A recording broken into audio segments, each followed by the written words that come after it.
মাছের দো পেঁয়াজা, মাছের রেজালা অনেক কিছুই তো হয়, তবে বাঙালির প্রিয় কিন্তু সেই আলু দিয়ে মাছের পাতলা ঝোল।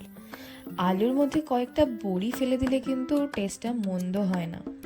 আচ্ছা চলো, সব থেকে সহজ উপায়ে কিভাবে বানিয়ে নেওয়া যায় দেখা যাক। প্রথমে আলুগুলো কেটে ভালো করে ধুয়ে রাখা হলো, তারপরে বড়ি, মাছ এগুলো আর কি ভেজে নেওয়া হলো। মাছগুলোতে অবশ্য নুন হলুদ মাখানো ছিল। তারপর মাথাগুলোকে না আলাদা করে ভেজে নেওয়াটাই ভালো, কারণ মাথা ভাজতে একটু সময় লাগে। তারপরে হালকা পাঁচফোড়ন দিয়ে দাও তেলে, দিয়ে সেই ধুয়ে রাখা আলুটাকে দিয়ে দাও, একটু নাড়ো, নেড়ে ওর মধ্যে কয়েকটা চেরা কাঁচা লঙ্কা, তাছাড়া লবণ, হলুদ আর একটু হালকা করে জিরে গুঁড়ো দিয়ে দাও। দিয়ে কিছুক্ষণ কষিয়ে নাও। একটু যখন ভাজা ভাজা হয়ে যাবে, বড়িগুলো অ্যাড করো। হ্যাঁ, বড়িগুলো কিন্তু ভাজা ছিল। দিয়ে তারপর একটু নেড়ে চেড়ে জলটা মিশিয়ে দাও, একটু ফুটতে দাও। তবে হ্যাঁ, মাঝখানে কিন্তু লবণটা একটু স্বাদ মতো চেক করে নিও।